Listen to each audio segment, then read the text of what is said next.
A sudden flash of white glittered through the raindrops that flowed down the leaden conservatory windowpane. Though it was late morning, the November storm made it seem like dusk. "I see headlights, he's here," Shauna exclaimed, her dark auburn hair swishing as she turned from the window to her mother and aunt. The older women nodded serenely back to her, and rose from their dark rosewood card table in the center of the book-filled room. "Go to the door, dear Una, and I will set up the orb," Ula replied. "You're sure about this, Shauna? Last chance?" Una asked, her rosy face a study in calm, as if what they were about to do was an everyday New England event. "Yes, Mother, as I told you and Aunt Ula the other dozen times, I'm sure. I love him, I think," she said, touching her slender fingers to the cold window, and tracing the car's path as it traveled toward them down the long oak-lined mansion driveway. Soggy brown and orange leaves covered the narrow path, sparkling in the headlights of the passing car. "My sixth sense says his spirit is pure, but what if I'm wrong? What if he's all surface and no depth? The next 24 hours will tell me for sure." "That's all about you, child. Are you courting trouble here?" Una said, arching a red eyebrow. "Have you been honest with him about this? What does he think?" "He thinks it's about doing a huge favor for Deirdre to relieve her pain and, lots of interesting sex." She lowered her emerald green eyes. "At least that's what I told him." Shauna raised her red-freckled face with a pleading look. "How could I tell him that the Nick Lead clan soul bonds when they marry, for life? He's just starting to learn how strange we are. I can only dole out the stuff a little at a time, or I'll scare him off. And what we're doing with the orb won't." "That's daffy, daughter," Una said. "Yeah, okay.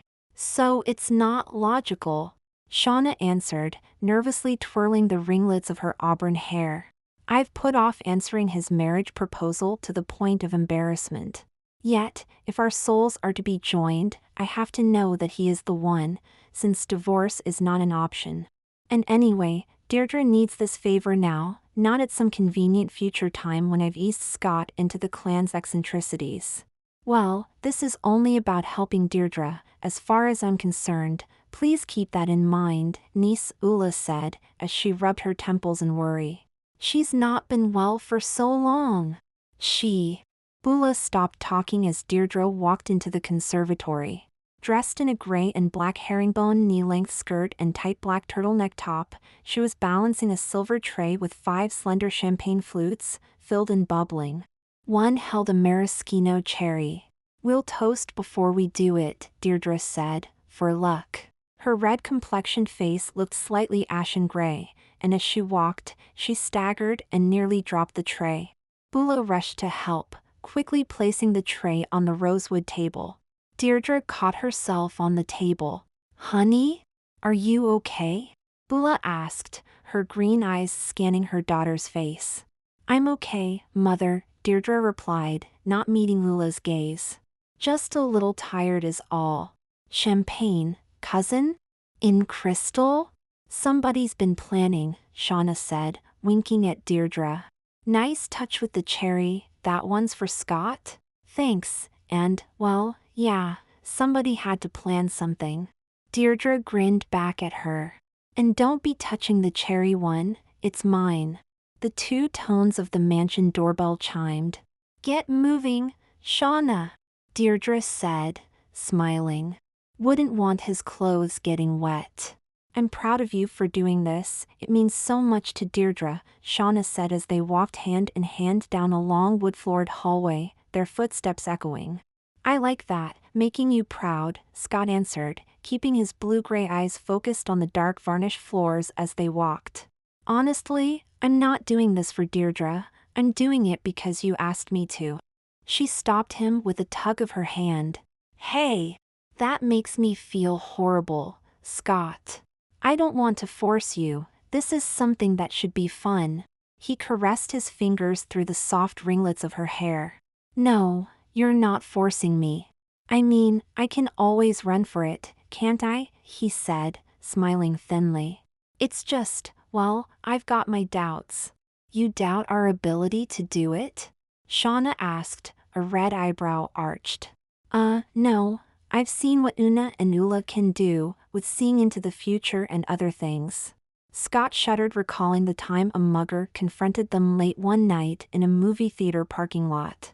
Before he could step in front of the women to be the hero, Ula froze the man, instantly, with a wave of her hand. But Shauna, this isn't natural. It's not something I ever expected to have to consider.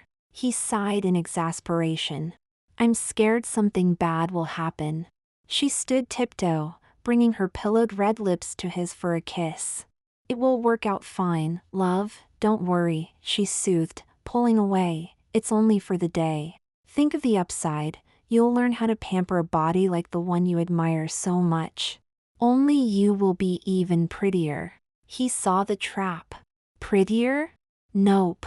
Deirdre's pretty, there's no doubt of that, but you've got that something extra that is hard to describe, an inner beauty. In reality, Deirdre and Shauna looked more like twin sisters than cousins. Almost identical, they were the same age and had the same lithe 5'7" body frame. Each had the emerald eyes, freckle-fair skin, and auburn hair that must be standard for their strange Gaelic stock. Oh, you're good, Scotty, nicely done. She smiled, tugging his hand to start walking again. Just relax and try to enjoy this. Think of the stories you'll tell your kids, she said, stopping in front of the oaken conservatory doorway. Our kids, right?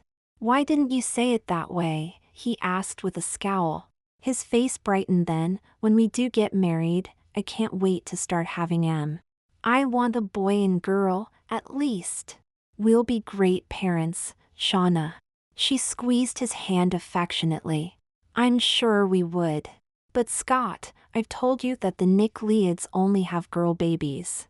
Scott asked himself for the 100th time how he managed to get involved with this strange and secretive family. Aside from their amazing talents and fabulous wealth, they only produced daughters, and men marrying into it adopted the clan name. Though they started emigrating from their ancestral home on the Isle of Skye centuries ago, they remain close kin and all paid an annual visit to Skye. With a last name of Campbell, Scott appreciated their Gaelic customs, though his own clan hailed only from the highlands of Iowa. Maybe we'll break the mold and have a son, he replied hopefully. Maybe, but doubtful. She reached for the doorknob. Ready? I insist you have fun with this, and I expect to see you diving into new experiences. I'll be paying close attention to how you react. You make it sound like an initiation or test, he said, frowning. After a moment, he shrugged. Just a day, right? Okay, I can do it this. It worked. Of course it worked, Deirdre, Ula replied, lifting her hand from the orb. Una and Shauna had lifted their hands as well, only Scott and Deirdre remained touching the softball-sized milky white sphere that rested in a silver tripod atop the rosewood table. The tall man lifted his hand from the orb and held it out to look at, balling and unballing his fist. He grinned in amazement at the bevy of red-haired women standing around the table, his mother, Shauna, Aunt Una, and Scott. I feel fantastic, he exclaimed, flexing his arms, causing his biceps to bulge through his powder blue knit polo shirt. No pain. None. What a relief. Wow, I'm full of energy. I have to go to a bathroom and check everything out. Wonderful, son, but wait a moment on the body check thing while we sort this out, Ula said. She looked with concern to the younger woman whose hand still rested on the orb. Scott? Are you okay? I guess so. She swayed and placed her hands on the table to steady herself, her auburn red hair ringlets falling forward in front of her eyes. I'm so tired. That champagne hit harder than I expected. Or hit you harder, Deirdre, this is, so confusing. Could I sit down? Sure, hun, Shauna said, rushing to her side. Taking her hand, Shauna led her to an overstuffed hunter green chair that stood near the conservatory bookshelves. Don't worry, Scott, Una comforted, this was expected. Deirdre's body must be physically exhausted from the pain she's been dealing with. A little rest and you'll be fine. Would you like to go lie down? Scott answered, brushing the unfamiliar hair from her face. She slumped into the chair. Maybe a nap would be good. I'm so sleepy. Scott? Shauna giggled. You're in a skirt now, love. You may want to think about closing your legs just a tad. What? Oh. Scott mustered an annoyed look as she brought her legs together. You had to wear a skirt today, Deirdre? You wore underwear, I hope? I prefer pants, but Shauna asked me to wear this outfit just for you, he chuckled. High heels, stockings, the whole 9 yards. Wait till you see the panties you have on. Scott yawned. I'll get you for this, both of you, she said, grinning weakly. I just need to lie down. Shauna, could you? Sure, love, Deirdre, and I will take you to your room. She pulled Scott up from the chair. Scott rocked in her heels for a moment before righting herself on Shauna's arm. After you rest, maybe we can have some fun, There are things I want to show you in that body that you have to remember when you are back in your own. Shauna saw a defensive look cross the Scott's petite face. Woohoo, got a rise out of the male ego tucked away in that female body. Don't get prissy, dear, it's just that, when you do that thing with your teeth on my clit, and you think it drives me wild? Shauna! Scott's face turned as red as her new hair. Your mother is here. Oh shush. It's just us girls now, either in body or in spirit. Anyway, I want to show you why it's not as great as you think, Shauna said, leading Scott into the hallway. Deirdre bounded after them in his new 6 feet 4 inches body, like a stumbling puppy dog. She's so cute all curled up like that. This is what I look like? Shauna smiled and nodded yes. You're positive you are pain-free, Deirdre? Yup, completely, like an enormous weight has been lifted. Scott is so great to do this. I'm kind of fond of him too. I mean her, she sighed. I guess we'll be tangled up in pronouns until you switch back. How long will the sleeping pills last? She should sleep until early evening. Are you ready to go? Shauna nodded yes again. I feel guilty about this, but it's my one chance to know what it is about Scott I'm in love with. Let's grab an early lunch and head over to your place. I want to see how Scott's body performs with you at the helm. Deirdre felt an unfamiliar hardening in his pants and stared down in amazement. Lunch? Who needs that? But shouldn't we tell our mothers? They'll only try to stop us. Let's call them from the car. Lead on then, cousin, I'm along for the ride. Throbbing head sounds, words someone was shaking Scott. Honey? Can you sit up? We need to talk. What? Scott mumbled, opening bloodshot green eyes. Bula saw from Scott's befuddled look that she had no idea where, or who, she was.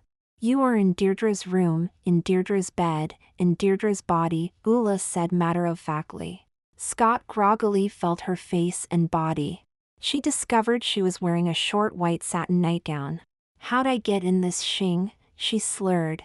Deirdre and Shauna put you in it. I've brought a cup of tea to wake you up. Where's Shauna? Scott asked, still slurring. I won't beat around the bush, dear. Shauna is with Deirdre. I expect they are having lunch at the moment, and plan to return to your place afterwards. I don't understand, Scott said drowsily. Why isn't she here? She said we would. She said a good many things. But what she and Deirdre did was drug you. They expect you to sleep for many hours, I'm sure. Drug me? Scott struggled to open her emerald eyes wider. Why? She wanted to analyze whether she was in love with your body or your soul. She needed you out of your body to test this, Ula continued in pragmatic New England staccato. Deirdre and Shauna will be doing a number of intimate things over the next half a dozen hours. Then she was going to spend the remaining hours with you to finish her test. Scott struggled to grasp what Ula was saying, shaking her head to clear imaginary cobwebs. As she did, dark auburn ringlets fell in front of her face. She's going to be having sex? With Deirdre? In my body? This whole thing about Deirdre's pain was made up?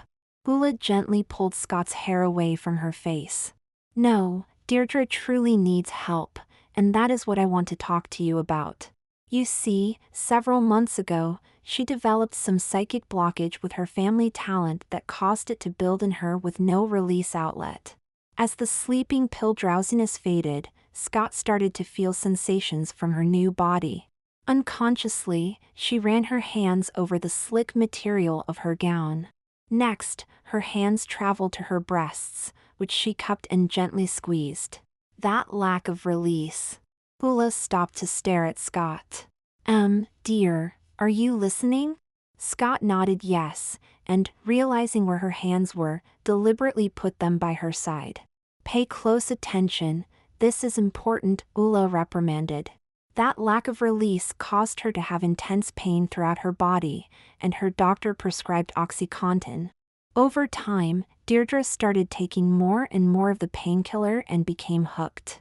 I grew aware of her habit as she withdrew tens of thousands of dollars from her trust account. Without thinking, Scott's hands roved again, this time under the bedspread and between her legs. Scott! Please stop that and listen. Put your hands where I can see them. Scott's hands shot out of the blanket and her face reddened in embarrassment. Look, dear, I imagine the new sensations you are having are overwhelming, but I must have your undivided attention. This is a matter of life and death. My doctor told me that OxyContin is a powerful opiate, and the dosage Deirdre takes is lethal in horses. Well, that's horrible, Ula, but what has this to do with me? She should be checked into a clinic. Scott paused as the meaning sunk home. That means, I'm addicted? The body you are in is, yes. When Deirdre returns to it, she will be checked into a clinic. She must come off the drug first. You see, the withdrawal effects for OxyContin are the same as heroin: severe nausea, body chills and sweats, and possibly paranoia. In short, she could become violent, and if her talent returns under those conditions, she could harm or kill someone. Okay, but I still don't know what this has to do with. Scott paused again. Wait. You want me to go through the withdrawal? Ula slowly nodded her head yes. But doesn't it take days and days for something like that?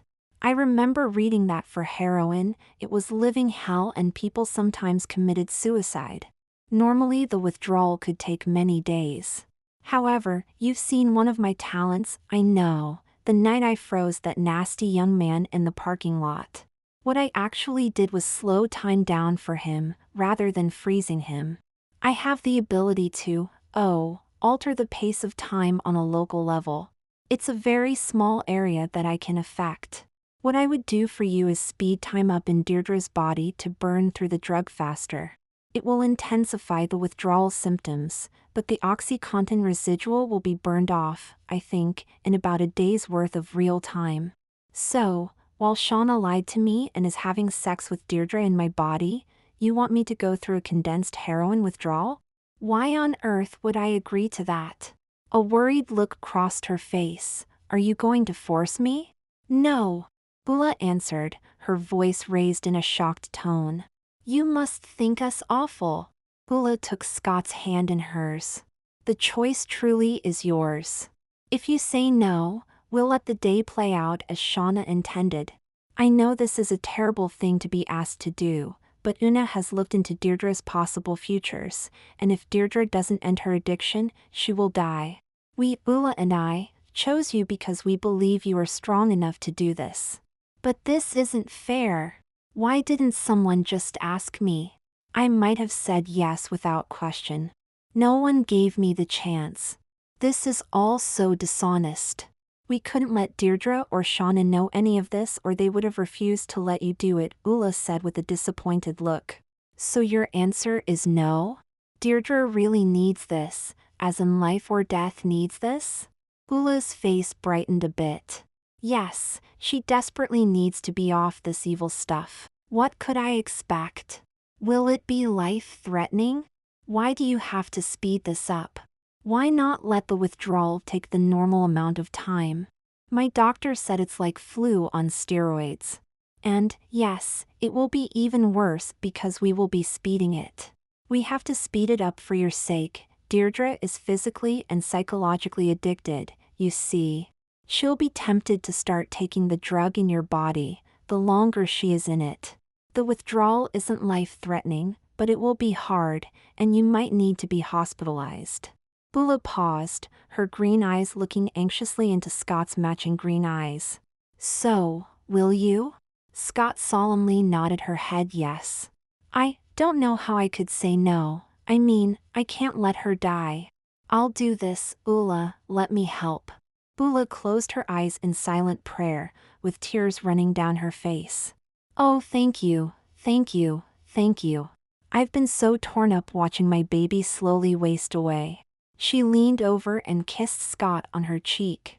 Okay, when I raise my hands, you'll feel funny for a moment, and then it will start. I'll be here to help you the whole time, and Nuno will too. When this kicks in, and things get hectic, I may call you Deirdre by mistake. I know it's you in there, but I am her mother, and when I see my baby suffering, I'm feeling not thinking. Anyway, you are my daughter now, at least partly. So, are you ready? Yes, better do it before I come to my senses, Scott smiled tightly. Good. Bula held her palms toward Scott. She closed her eyes in concentration. Scott involuntarily grabbed her ears as a high-pitched buzzing filled her head. After a moment, the buzzing stopped, and Scott lowered her hands. Her face turned perceptibly whiter, and suddenly she grabbed her stomach and curled into a ball on the bed.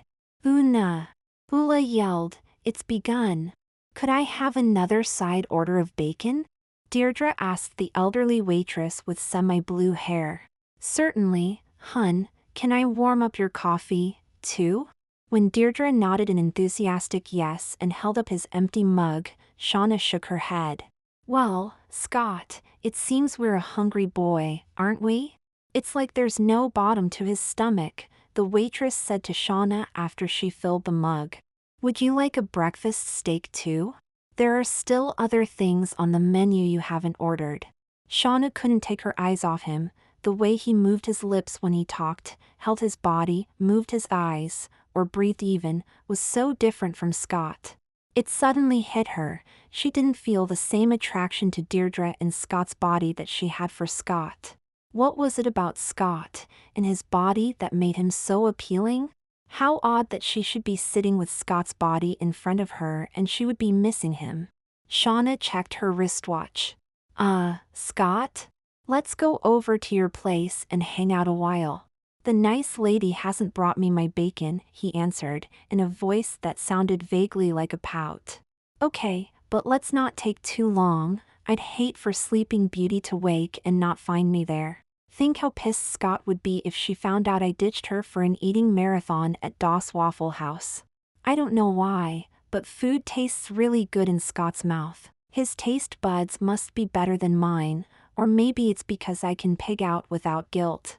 Not to criticize, but you are overdoing it just a little. You'll make yourself sick if you eat too much. Deirdre suddenly grew despondent. I do have that problem of overdoing, overindulging. The thought passed. So I suppose you'd object to me ordering another short stack? I don't want to shorten your fun in test driving Scott's tasting equipment, Deirdre, but I thought what you really wanted to try out was Scott's ahem other equipment. I don't want to short-change you there either. First, a sheepish grin, then, a look of confusion, crossed Deirdre's face. What? What's wrong? Shauna asked. Wow. First my equipment shot up like a tree at just the mention of sex, and then those 6 cups of coffee hit my bladder. Loads more information than I needed, Deirdre. You don't understand. I'm still hard. How am I going to pee? I point it down to pee, right? But if it is sticking straight up, how will that work? Shauna rolled her eyes. Why don't you go to the little boy's room and work out that logistical problem all on your own, Deirdre? Hurry back, though. I want to get going so we'll have plenty of time at Scott's place to use that equipment for more than just peeing. 7. All done? Bula asked, compassion and worry mixing equally in her voice. Scott weakly nodded yes, and then coughed again. Bula gently lifted Scott's head from the toilet bowl. Her mouth was still wet from vomiting, although she had thrown up so many times that all that came out was a small amount of bile. Dressed only in white cotton panties, Scott started to shiver. Let me get you into bed and covered up, dear, Ula said, and with a grunt, she carried the exhausted woman to Deirdre's old four-post canopy bed. How are you doing, Scott? After 10 hours straight of throwing up and diarrhea, I'd say this part feels pretty much the same in this body as it does in my own. Ula smiled at the stab at humor. It was a good sign. She was hanging tough. Bula was developing a deep respect for Scott. She was worried though. Scott had lost a lot of liquid and hadn't kept anything down. Her green eyes looked sunken and lethargic.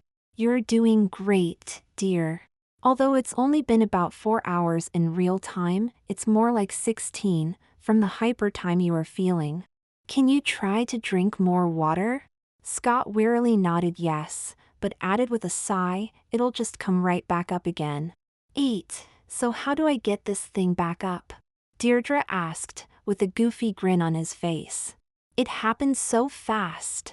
My God. The feeling a man has is incredible. The orgasm is concentrated right there. I don't know how guys have any control at all. Scott does pretty well at it, Shauna said with a tinge of frustration. I'm sorry, that wasn't much fun for you, was it? Deirdre asked, rolling on his side to look at Shauna. They lay side by side, naked on Scott's king-size bed. Not to worry, you're new at it. Anyway, that body has given me plenty of wonderful moments and it will again. You should just enjoy the experience. Deirdre scratched the hair on his chest. If I were in this body for any length of time, I'd shave this fur off. It might be funny if you did that anyway, Shauna said mischievously as she ran her fingers over his chest. Can you imagine the look on his face? Shauna continued to gently stroke his chest as she thought about Scott so sweetly curled up back at the mansion. She smiled impishly again when she imagined the surprised look Scott would have when she woke her the way she planned. Shauna? It's, back up again. I swear it has a mind of its own. How about we go one more time?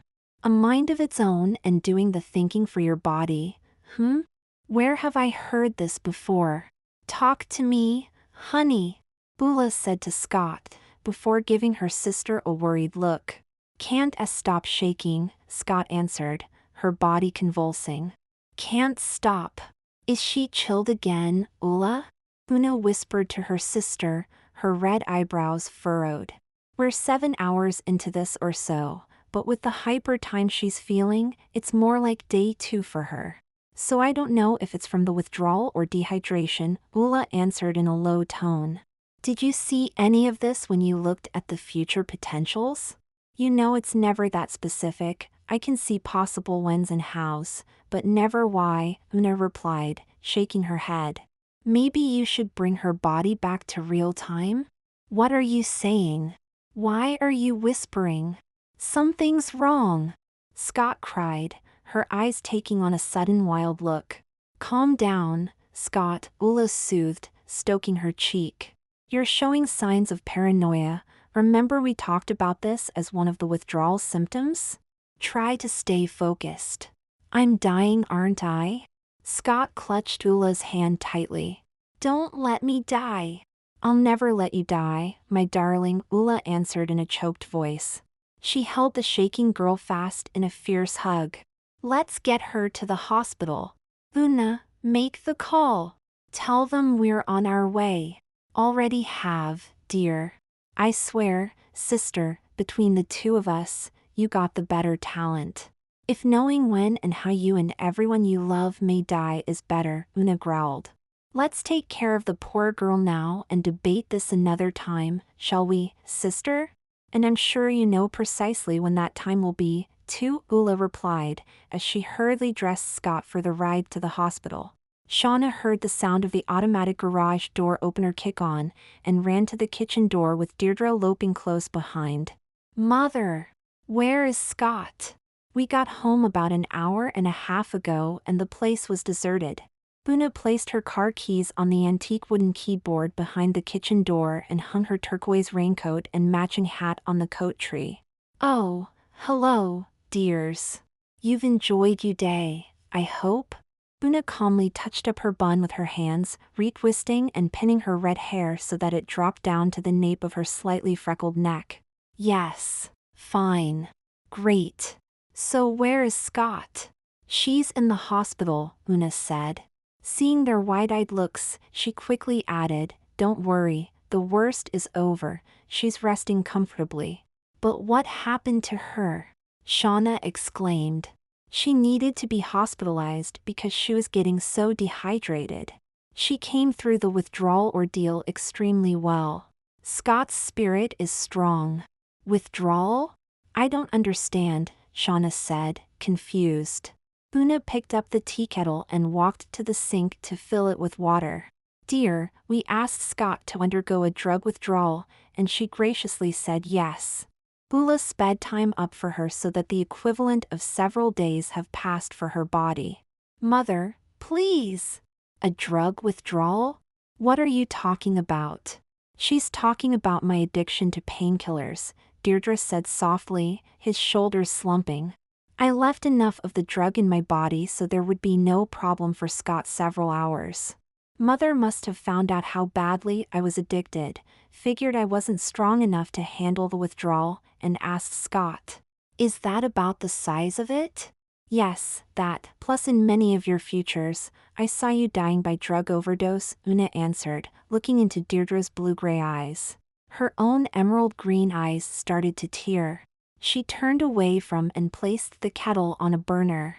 She had no right to ask Scott to do this. Deirdre said, his face reddening from shame and anger. "She's your mother, she had every right." Una answered sharply, looking first at Deirdre and then at Shauna. "Oh my poor Scott," Shauna nearly cried. "Which hospital is she in? I've got to go to her." "Visiting hours are over, dear. You'll have to wait until tomorrow morning." Una walked calmly to the pantry and withdrew a green box of Irish breakfast tea. "Let's all sit down together, have a hot cuppa, and talk about what the future holds next." 10. Scott opened his eyes and looked down on the woman lying in the hospital bed with an 4 attached to her arm. He breathed a deep sigh of relief and took his hand off the orb. Patting his face and body in disbelief, he said, "It's nice to be home." Deirdre lifted her hand too and then opened her eyes. Gently, Una took the milky white orb, wrapped it in a thick navy blue velvet sack, and placed the sack in her large handbag. "I feel like crap," Deirdre announced. "What did you do to my body?" "Got the shit beat out of me," Scott answered with a chuckle. "Hey! Look, I have to get out of here, I need to grab some sleep. Even though my body seems rested, I'm exhausted. And, well, this has all been incredibly strange. I need to go home, watch some TV, and for a while, pretend this never happened. You 4 need some alone family time anyway." He looked at the green hospital gown Deirdre wore and grinned. "Sorry I couldn't leave you in as nice a gown as you left me in." Scott took Deirdre's hand in his own. "Promise me." "I've packed a bag," Deirdre interrupted in anticipation, "and I'll go directly from this hospital into the detox clinic that Una has arranged for me. I'll beat this, Scott, I won't let you down." Her weary eyes grew wet. "I have no words that could thank you enough. I absolutely love the time in your body, and I'll never be able to repay you for what you did in mine." Ula stood and hugged Scott fiercely. "My daughter said it, Scott, I can never thank you enough. You're part of us now." Scott smiled, hugged Una goodbye also, and then gave Shauna a stern look. "We need to talk." They walked into the hospital hallway and down to the far end near the elevator bank and window. Una and Ula stood in Deirdre's hospital room doorway and spied on the couple from a distance. They watched Shauna talking and making open sweeping gestures to Scott with her arms. Scott stood away from her with his arms crossed. "Well?" Una asked. Well, she must be telling him how impressed she was by what he did and, oh look, she's grabbed his hands, Ula answered. She'd better be telling him how much she loves him, Una grumbled. Yeah, but he's having none of it, Ula said, as they watched Scott pull his hands away and gesture as he talked, like a debater making points. Shauna hung her head and Scott turned and walked into an open elevator. When the door closed, Shauna slowly walked back. Tears streamed down her rosy face. "What happened, hun?" Una asked sweetly. "I said I learned from the switch that he was the one for me. I told him I would marry him." Una said, wrapping her arms around her daughter's shoulders. "And he said?" "He said he wanted to step back a bit and think about things.